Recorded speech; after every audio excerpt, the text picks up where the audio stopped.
Hello, and welcome back to another episode of The Message from Deep Space. And we are on week 19, so episode 19. And last time we started talking about time and speed, and that came after we talked about radioactive decay and subatomic particles. So a little bit of a mix up in terms of what I would think of complexity, but it gives us the ability to actually talk about time because we were able to use core foundations of half-lives in order to establish a base common unit. It's going to be important when we're doing anything that involves calculations with time. So, I think that now we are given some new math problems. So, with the speed of 4 and distance, speed equals 4 distance per second, is what I'm assuming this is. And so, time equals 0 seconds, and our how long is we are moving 64 distance, so 64 arbitrary units. So it wants to know, so it says the move time is 16 seconds. Now, suppose the time was 8 seconds, therefore the distance would be 32. Suppose the time was 1 second, then the distance would be 4 units. You know, there's 4 of us. That makes a quartet. So, what instruments would we play? Not what I meant, but I love the idea. Let's start a band. I call the keys. Ooh, I play the guitar. Batista, you are joining our band. We need a drummer. I can be a drummer. That tracks. You are the group's Ringo. I guess that leaves Dr. Rose to be our singer. At least they'll be singing when I'm not doing guitar solos. Oh, brother. I would love to be their singer. I think that we could sing the Little Rover song about the last transmission the Mars rover sent. That song makes me cry, man. Okay, so, oh, pardon, Batista. Were you here all night? Hmm? Oh, looks like it. Batista, you need sleep. Working on an important update. It can wait. We have plenty of tools to continue our translation already. This one is important. We'll be done soon. Okay, Batista. If you say it's important, I believe you, but you gotta take care of your health. Okay, so now we're not moving in the X direction, we're moving in the Y direction. So we're in 3 seconds, we move 24 distance. So we are moving 8 distance per second.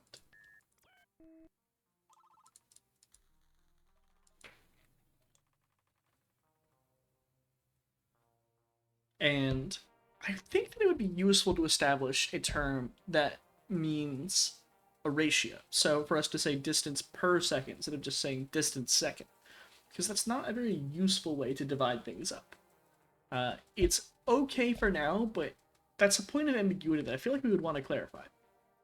Okay, so if the time equals 14 seconds and set number 0, so we have a starting point at the origin, and then after 14 seconds, then our point has moved to var 0, var 1. Suppose time equals 66 seconds, therefore set number 0 is var 0, var 1, and our move time equals, answer this. I mean, I suppose we're just moving for 66 seconds. No? Okay. Now, time equals 14 seconds, and we're at var 0, var 1. And suppose time is at 66 seconds, and we're still at var 0 and var 1. So I suppose that would mean our move speed is 0, but, or that it wants the time between 66 and 14, which would be 52. No, none of the things that I would have guessed. Nothing's working. Units, we need units in our answer. Oh, I wish I thought of that. Sorry. Okay.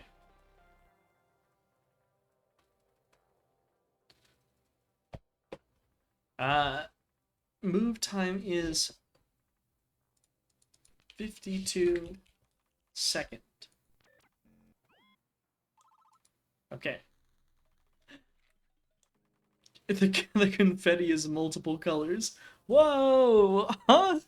When did all this happen? Helen, the confetti, it's colored now. I'm glad that you liked it. Just one moment. Don't tell me this is what you sacrificed your sleep for, Bautista. Don't tell me this was your big update. It is. Come on, Carrie, look at it. This is great, Bautista. This was not important. Well, a good night's sleep is important for both your health and your general well-being. This was important.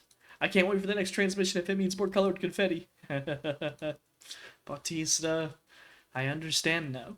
Come on, team. What are y'all jabbering about? We gotta figure out how to respond. Okay. Speed equals what? And so given we start at 1, 2, we're at 0.12 when the time is 480 seconds.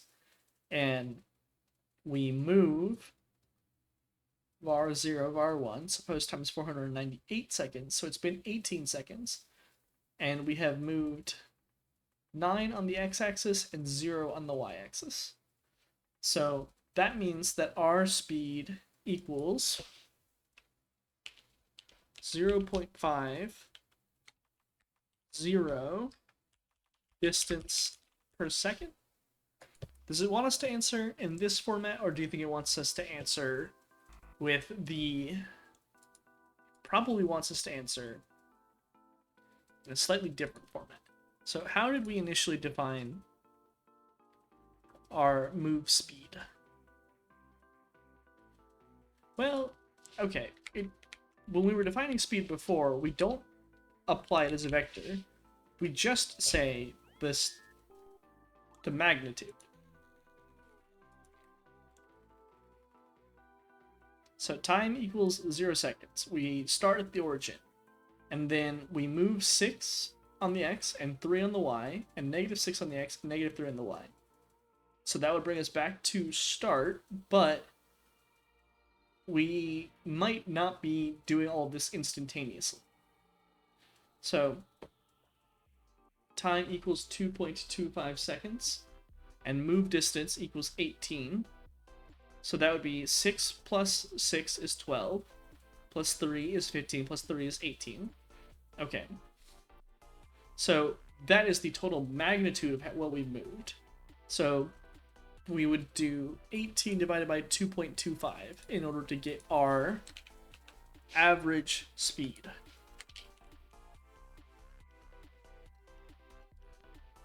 Which is 8. 8 distance second.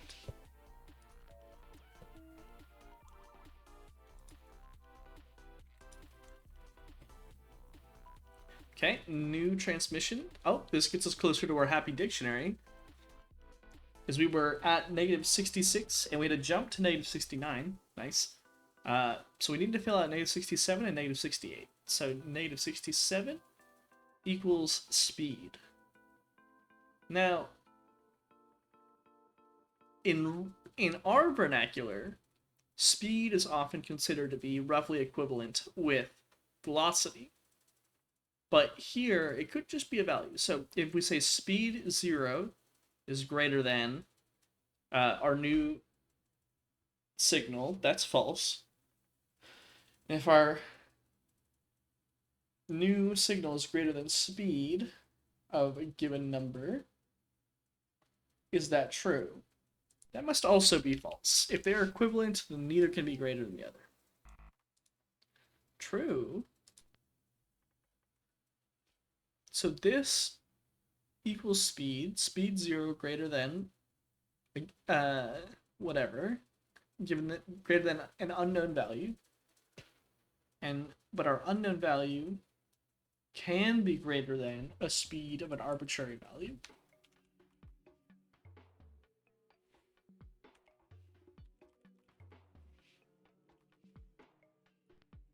So if that is the case, then this could just mean faster. But feels odd to have a word that's just for faster. So signal move speed equals blank. Okay, we have a pass-through message. So we're saying that move speed is equal to something. Now, well, we've jumped up again. Now my gut is saying that this will be our velocity. So we're gonna put that in and tag it as a guess. And we're gonna make this our new unknown A.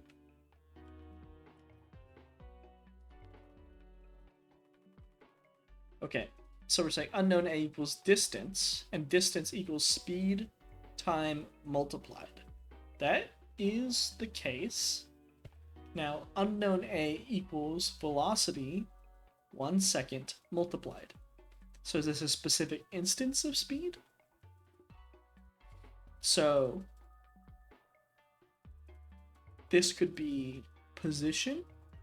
So unknown A equals something count 1. Speed? No. Unknown A equals second?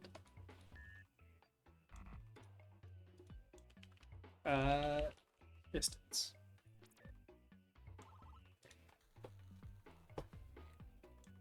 Okay, so we are establishing a unit for distance. So this is going to be something more specific. And I'm assuming that 134.217.728 divided by whatever gives us some important value. So if we look at these, so right, our unknown A is a distance, and our distance is equal to speed time multiplied.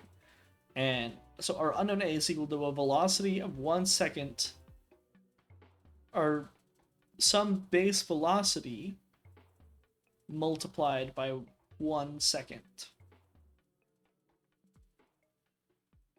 So unknown A is a distance of 1. Now we don't know what it's measuring yet, but we can say distance unit for now, and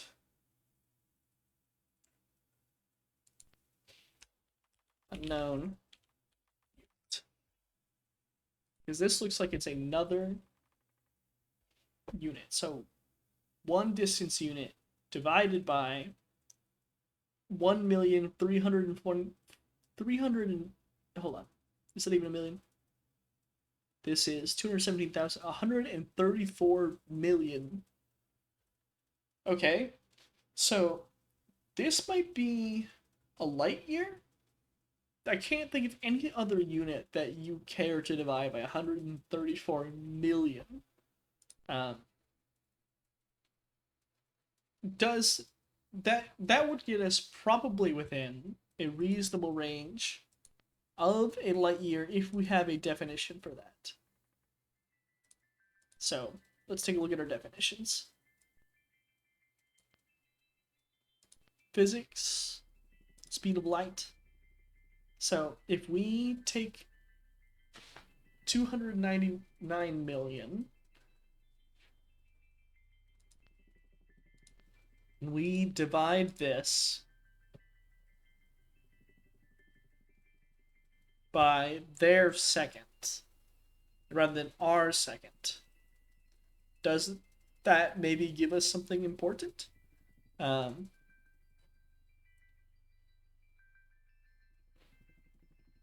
so 2 distance unit equals this number times 2, our unknown unit. So if we take 134.217.728, and we multiply by 2,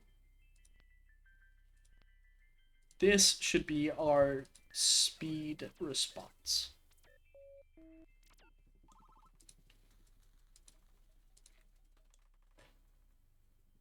So meteorite, they're telling us how far away they are. Meteorite 0 x distance equals something unknown unit. Meteorite y distance. Distance from what? Distance from us? Do we know this?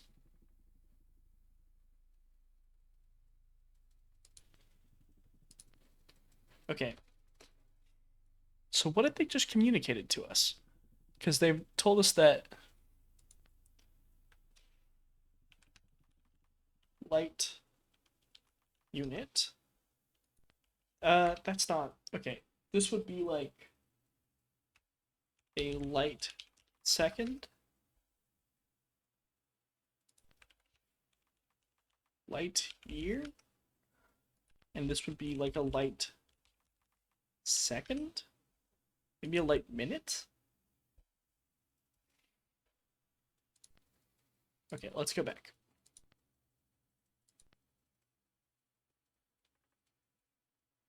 Our distance, 1 light second equals 1 light year divided by this much. So how far can the speed of light go in 1 of their seconds? So in 1 of our seconds, it can go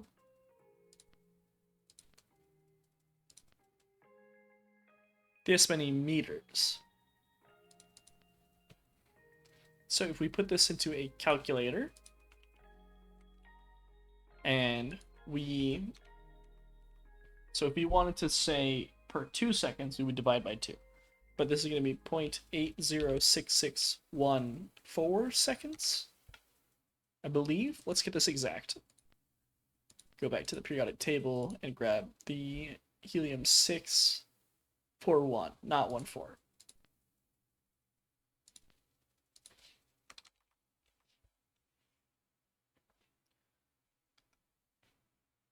And we are going to divide these. So this is their light second. And if we divide by the value that we just got, so 13421788. 13421788. We divide these. It's not clean, but that would mean that 1 of their meters is roughly equivalent to 27 of our meters. Is that correct?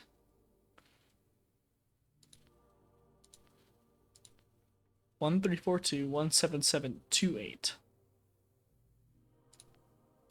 1342177728.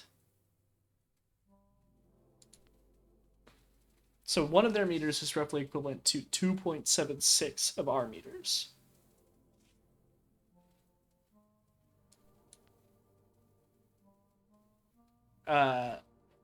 Okay, interesting. So that would mean that the meteorite y distance, we need some value that looks like it's about 27, 29 meters. So if we look in our reference, the meteor, so this is the mass, the volume. The length is 22.8 meters. The width is 19 meters. So we have here, this is probably the height. So we can actually do the science. We can do the math a little bit easier here. And take 3.8 and divide it by 2.1.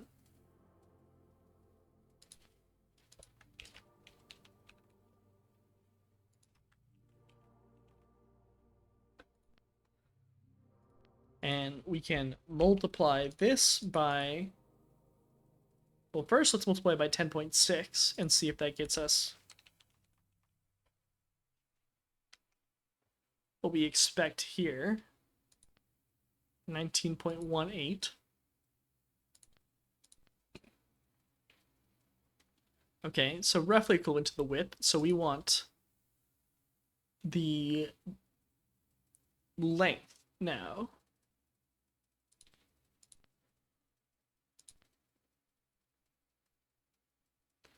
I'm a little off in those regards. So I wonder if there's a margin of error, like they didn't know exactly how much the meteor would burn up.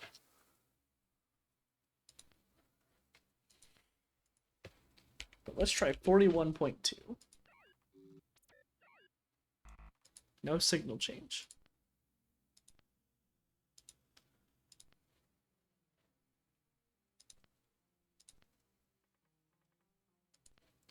Okay, let's try this again.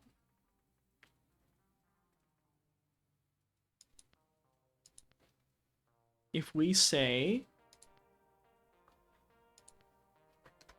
2.1 unknown units equals 3.8 of our units, what is the correct way to move between those? So if their meter was twice as long as our meter, we would get half of this, half of it, so 1.9. So this so far feels right. Where if we did 3.8 divided by 2.1, we get 1.80, and if we did 1.9, this would give us 2. We get 2.1.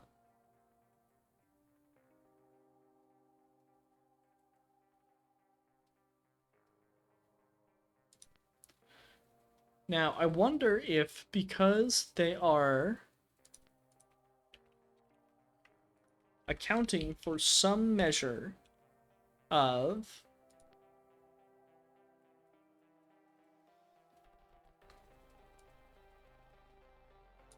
margin for error, we have this, because we're rounding here, there's some margin of error. If we wanted to get this more exactly, I think we would need to do it relative to the speed of light, which I think is what we were doing before. So our answer should get us roughly in the range of 1.809. So again, we take our speed of light,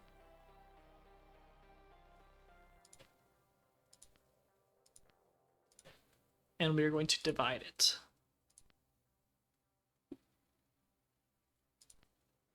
But we're going to convert this to their speed of light. So first, we have to convert to their second. So 0.806641.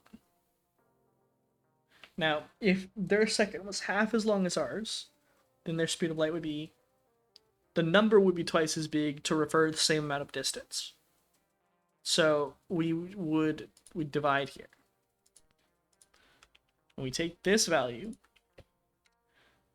and we want to figure out how this relates to their distance. So again, we need to divide by that value that we had before. I wonder if we had it slightly wrong. 1342.17728. So 1342.17728. Now, see, this is getting 2.76 when we're looking for a value that's more like 1.9, right? So this doesn't feel right.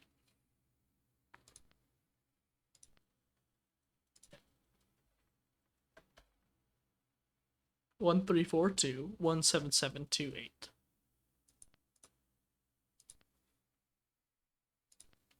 One 17728. Now, what if we went kind of crazy?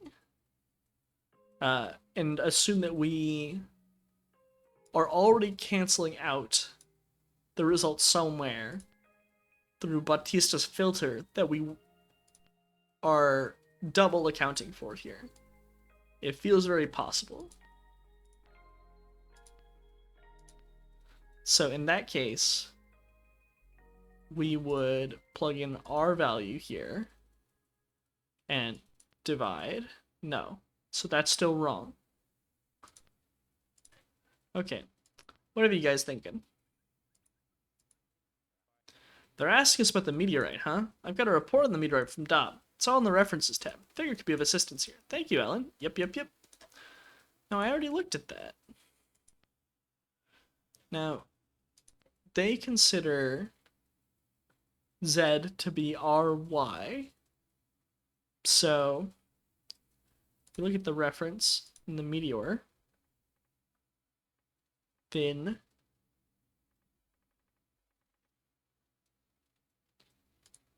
what lines up here? So, let's give this another shot.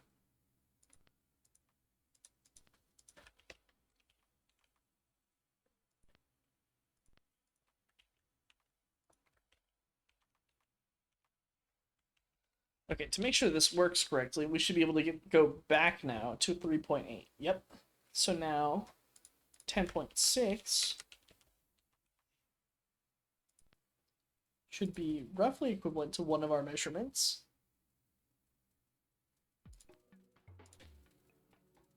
And it's pretty close, but it's not...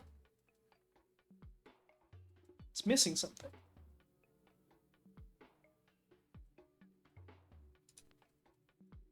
So, am I just getting the sig things wrong? 22.8? That was 22.8, right? Yes. So, what? 41?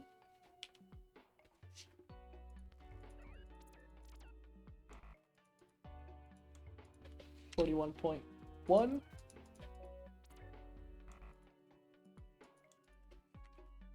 41.2.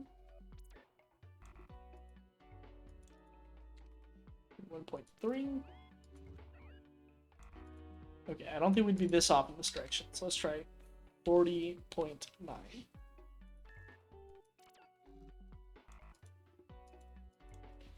40.8. No, okay. Then what? Are we missing a unit? No, they're providing the unit.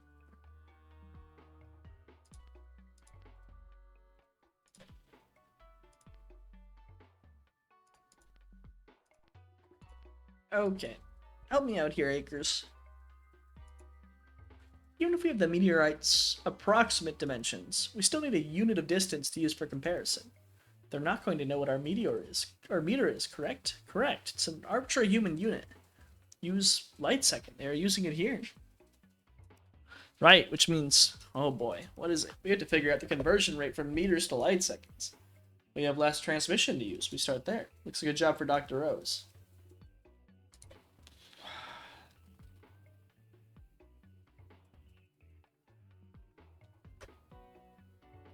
But this conversion doesn't really make sense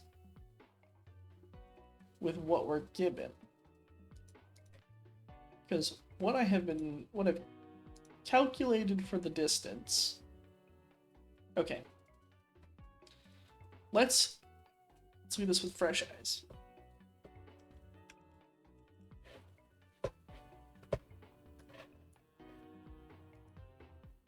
I will look at this with fresh eyes in once I take a break and be right back. Okay, we are back. Okay, so where we last left off, the meteorite was trying to describe its own dimensions to us, and we were failing to convert from many different units.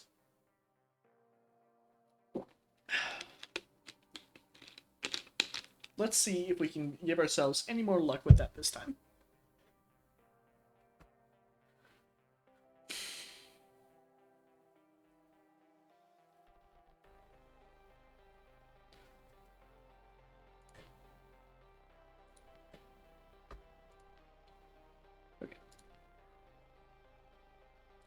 So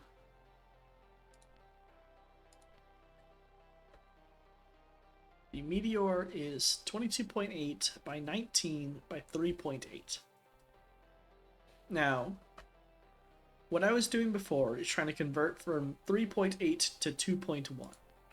So the way that I was doing that is doing 3.8 and dividing by 2.1 to get a ratio of 1.80. So if we take our 20.8 and we divide by that number,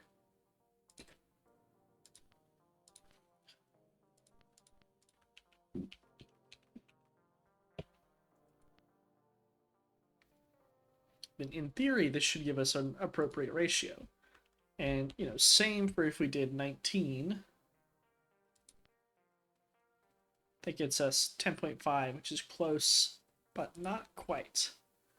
What would give us 10.6? We would need a slightly lower number. So maybe this.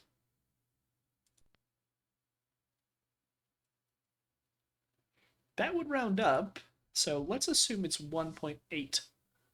Well, probably helped if we did the full dimension, which I think was 19.6. No, 19.0. Okay, so that's correct. So then if we go and do our 22.8, perhaps this will be what we need.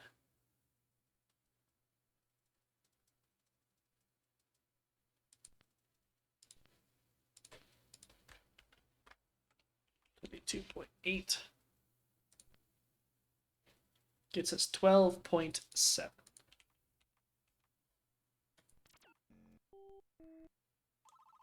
Okay.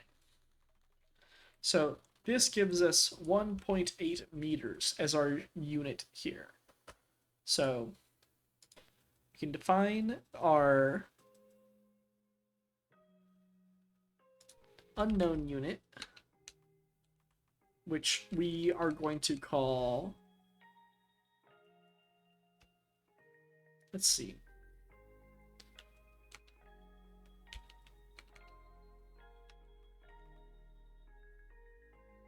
the alien meter,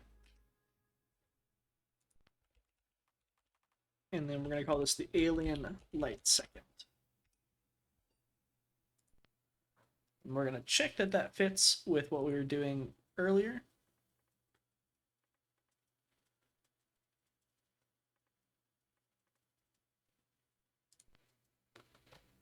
And it does. Oh, we don't have enough characters to use all of that. So we're going to just do alien light sec.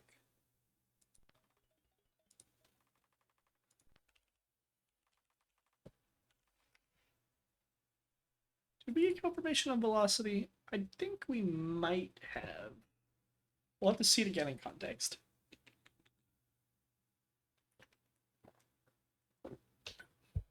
So, what to make of this new signal?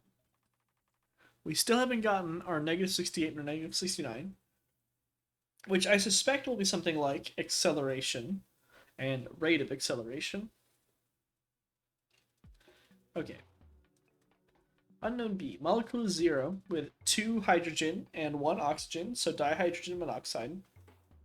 And oxygen gas. And something that we don't know. Molecule 0 bigger than molecule 1. Molecule 1 unknown B bigger than molecule 0 unknown B. This might be charge? Because molecule 0 is bigger than molecule 1, but molecule 1's unknown B is bigger than molecule 0's unknown B. So molecule... I'm suspecting that this will have something to do with, like, charge. So if we look at periodic table, here we have 2 free electrons, and I believe oxygen has how many valence electrons? I want to say 7 because it's here. But let's take a look at valence electrons. They're grouped into columns by their number of valence electrons. Oh, this explains the shape that would be universal that the aliens know that we would know about still.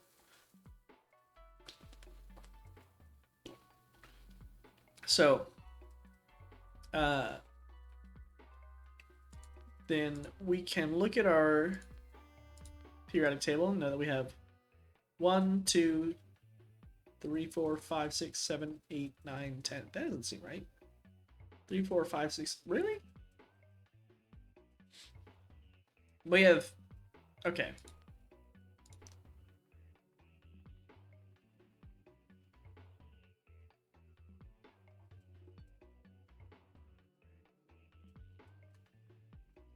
So I guess this.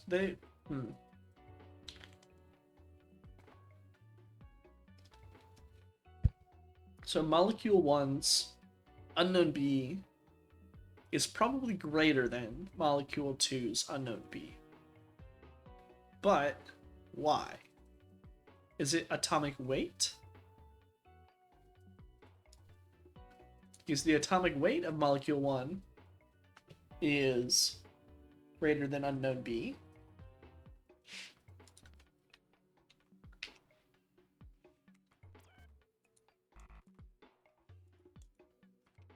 Okay.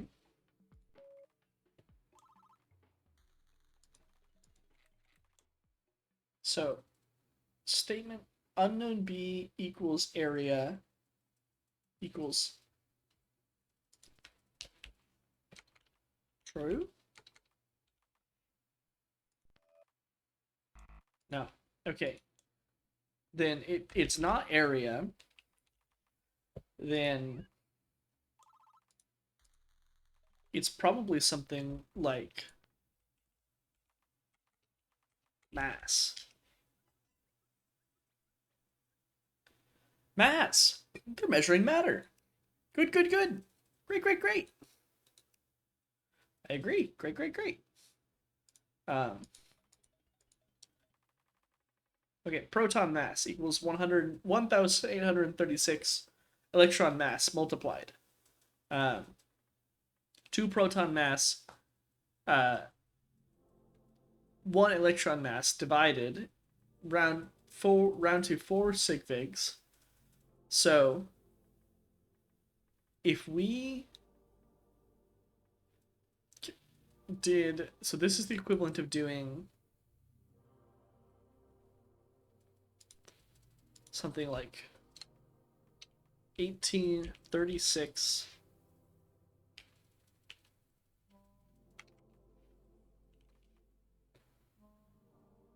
this is the amount that would go into 1 proton. So we can probably just multiply by 2 here and get our answer.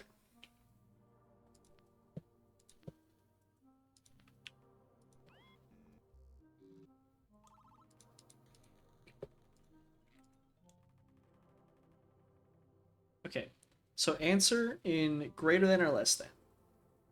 So, var 1, so oxygen's atomic mass is something.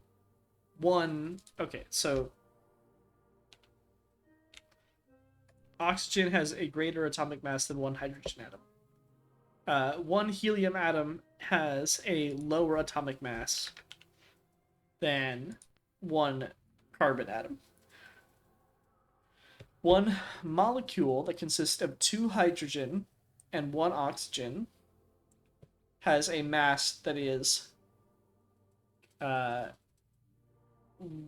less than a molecule with 2, whatever the element between oxygen and carbon is. Nitrogen.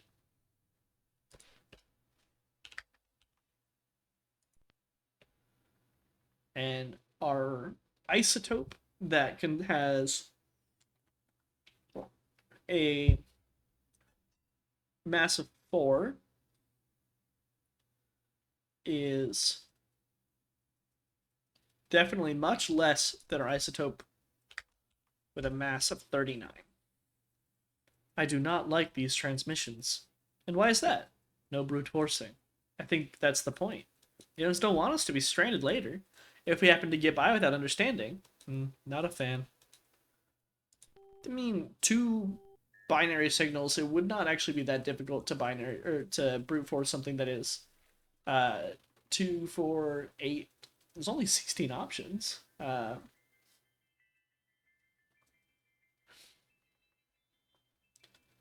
Okay. Oh, does that make our dictionary happy? Yes, I think it does. Signal 68. You know what that means. Carrie, will you do the honors? Oh, I don't know. Carrie, you got this. Happy dictionary, happy life. Yes. Mm-hmm. I don't quite understand, but I'm glad it's a bonding point for you two.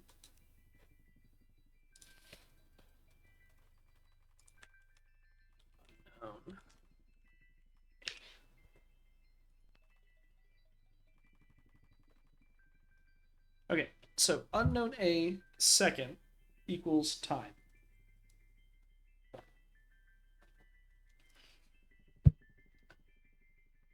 Alien light sec equals distance. So these are the different units that they've described us so far. Units? Abstractly defining benchmarks for comparison. Oh, something's finally piqued your interest? Yes, but no longer. Back to programming. It was fun while it lasted. Alien light second is a speed. Alien meter second is a uh, distance unit.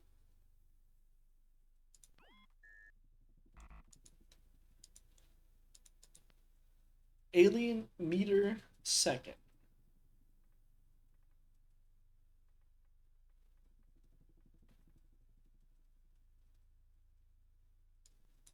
That feels like. Oh, no. That is a speed unit. Because that's alien meters per second.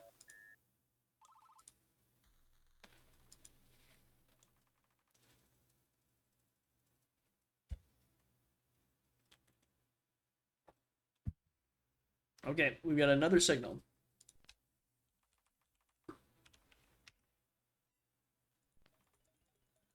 Okay.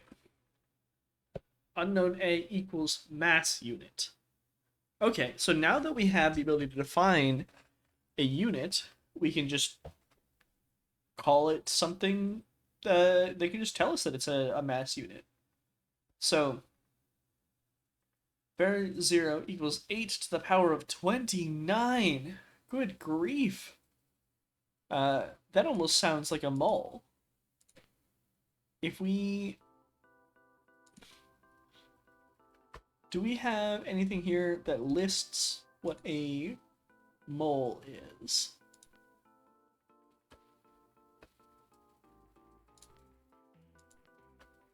No, I'm not seeing anything.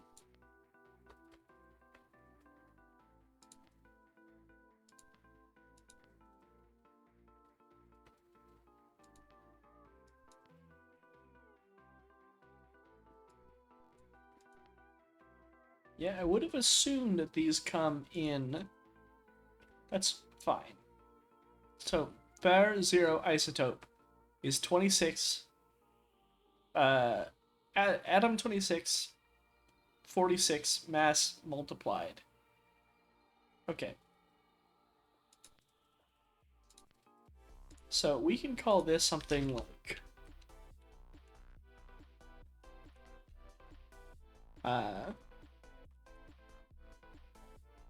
we'll just call it an amyl.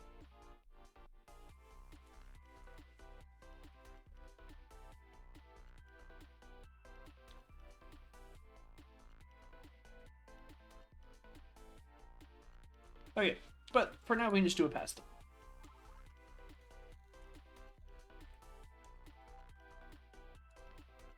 Okay. So molecule 0, 2 isotope 1, 1 isotope 8, 816, molecule 0, mass, isotope 2656, mass divided equals 0.3220539. Therefore, molecule 0 mass var 0 multiplied equals 0.3220539 a mole.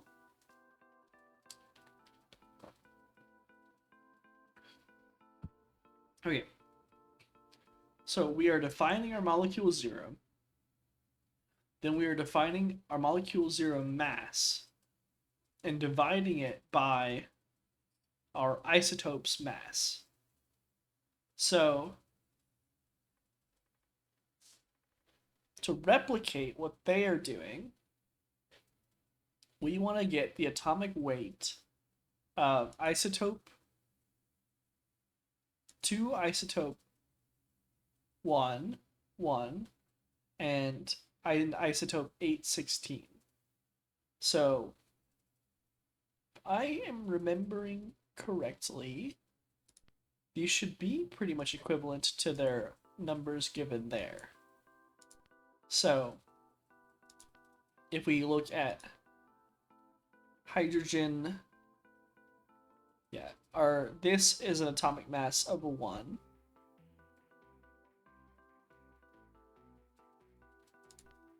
And oxygen, universal abundance, oxygen 16, atomic mass 16.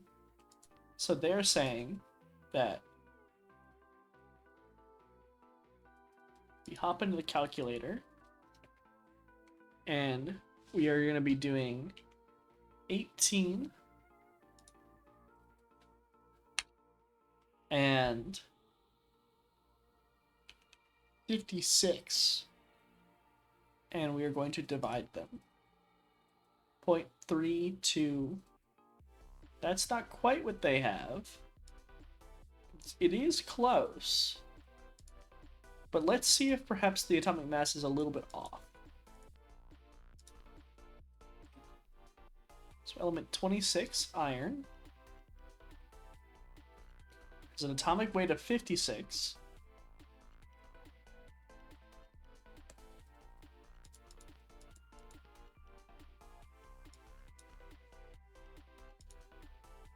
Okay.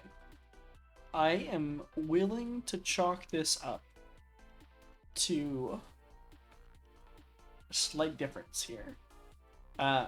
So this is equal to 0.322. Now, molecule 0 mass, var 0,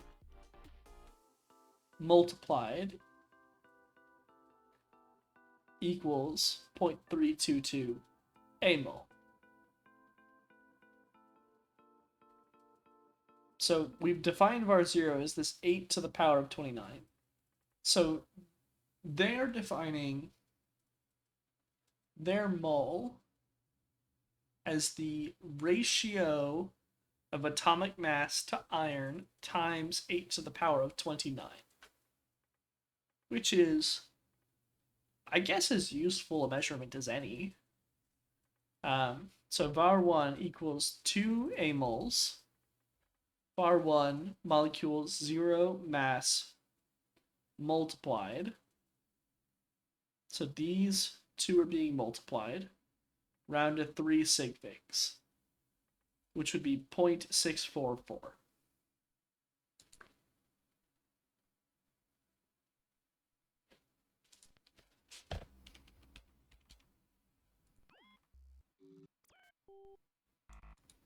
No, okay. Definitely thought that would be it. Because we've taken 8 to the power of 29, and we are taking molecule 0's mass, and we are multiplying by 3, multiplying and rounding to 3 sig figs. Now we're saying molecule zero's mass, which has an atomic weight of 18, divided by molecules 1's mass. No, divided by this isotope gets this answer. Therefore, molecule 0 mass multiplied by var 0 is... Oh, wait. We need the unit.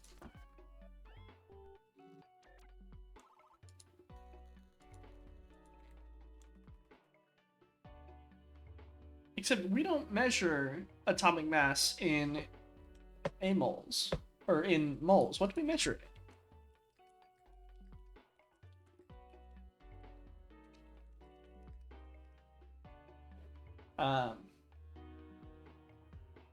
I guess we measure them in something called unified atomic mass units, or Daltons.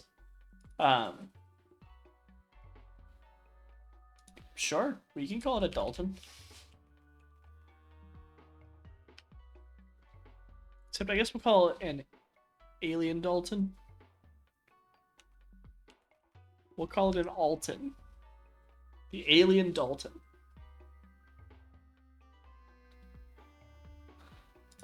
Okay. And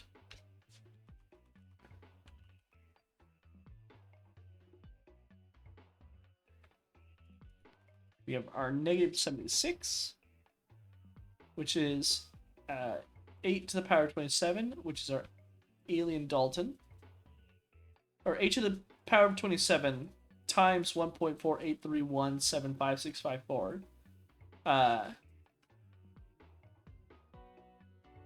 is that many Altons. So unknown A equals a mass unit.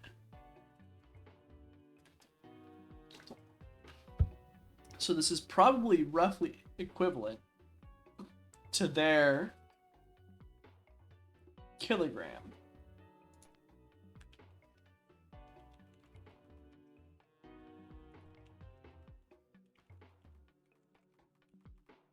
We're going to call that the allogram.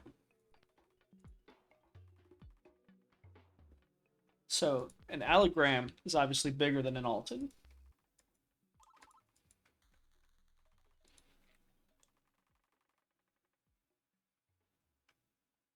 Okay, mass unit equals allogram. Mass unit equals Alton. Distance unit equals alien meter. Distance unit equals alien light sec. Time unit equals second.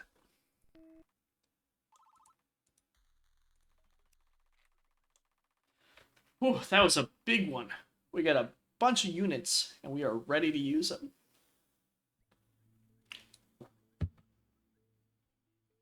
My favorite part of the week, meeting with the translation team. Let's switch things up. Dr. Rose, give us the report. No? Alright. Dr. Collins, fill in.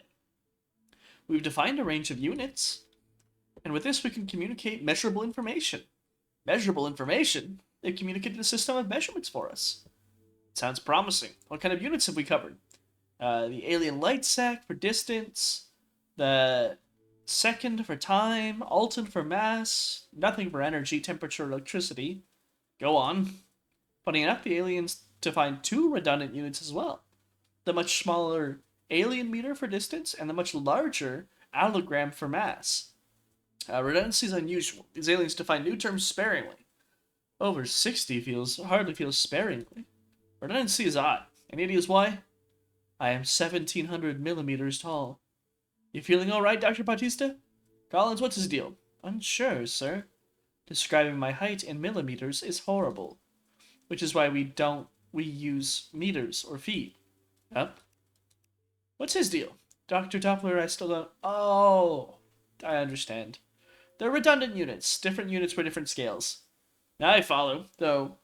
Ooh, that was a roundabout explanation. You're saying the two units from the aliens might be useful later. Mm-hmm. I'd love to stay longer and ask you for about everything, but apparently humans need to spend a quarter of our lives asleep. Hopefully a third. A fifth is fine. Before I go, I have one more trophy to give. Thank you, Dr. Rose. You may be quiet, but you're the heart and soul of this team. I mean it. I don't think my kid's tennis trophy does it justice, but hopefully it's something to put a smile on your face. Now, great work, everyone. Let's all get our mandatory sleep. You too, Dr. Doppler. Mm-hmm. Night. No, you should have given that trophy to Akers. Akers helped so much with this section. In the mission facility parking lot. Hey, Akers, you clocked out a bit ago. What are you still lingering here for? A lot of stars out tonight. My goodness, you're right. You should head home, get some rest. Gonna need you nice and sharp tomorrow. Yeah. Akers?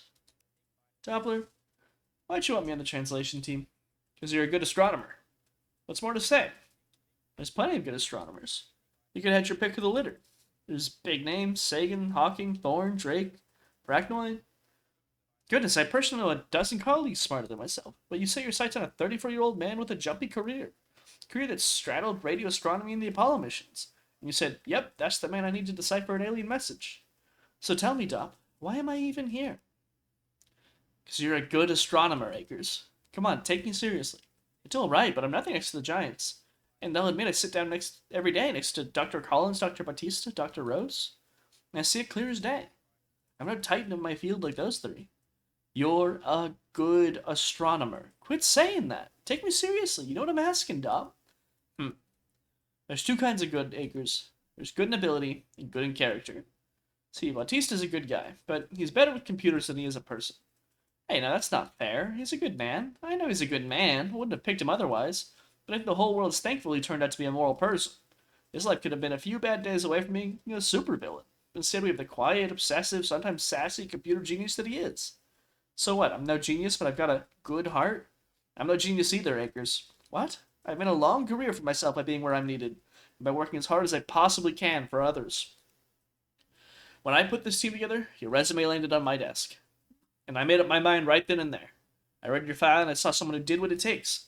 I saw someone who logged 4,500 hours at Leshner Observatory down in Berkeley. Someone who poured his soul into his PI's research. Someone else's research. After that, I saw someone who found a need in the Apollo program, who eagerly did whatever he could to help, to learn, to explore, to work hard. For others, now you don't sell yourself short. You're a good astronomer. You know your stuff. But this team didn't need another genius. It needed someone who'd show up every day and put his best foot forward. It needed you. I get your point, I really do, but I still fail to see how another genius wouldn't have been a better fit. How would another Bautista not be better than an Akers? Alan, you make everyone around you better. Your way of life is contagious. Your zeal for everything makes everyone else want to try as hard as they can. All the time. It's been a while since I've met another academic so comfortable out of their comfort zone. Someone so willing to make mistakes if it meant trying. Now, the whole translation team is great. You're all good people. Like I said, wouldn't have picked you for otherwise. But I don't think you realize how much you make everyone around you better. You uplift the people in every room you enter. The good things you see in them, a part of that is thanks to you. I appreciate that, Dop. More than you know. Yep. Well, I've got to run home and get at least some sleep. You take care, Alan. Yeah, you too. Astronomer Dr. Alan Akers said it was best to gaze at the stars for a while. The stars, they really are beautiful.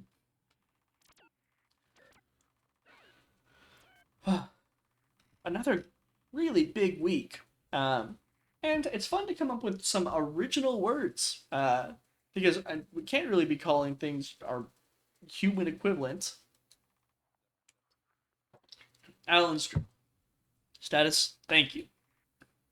I am 5'7", roughly 1,700 millimeters tall, or 0.94 alien meters. Dear Diary, we spent nearly 300 transmissions with the meteor, and we can finally measure time, distance, and mass. Communicating with extraterrestrials is beyond difficult, but worth it. The stars are beautiful tonight. Leave it to the astronomer to point that out. I'm happy to be out of the dark when it comes to chemistry. And happy the aliens feel a little more comfortable.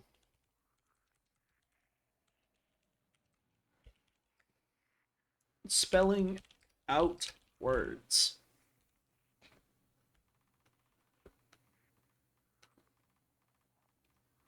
Well, that is going to be it for this episode.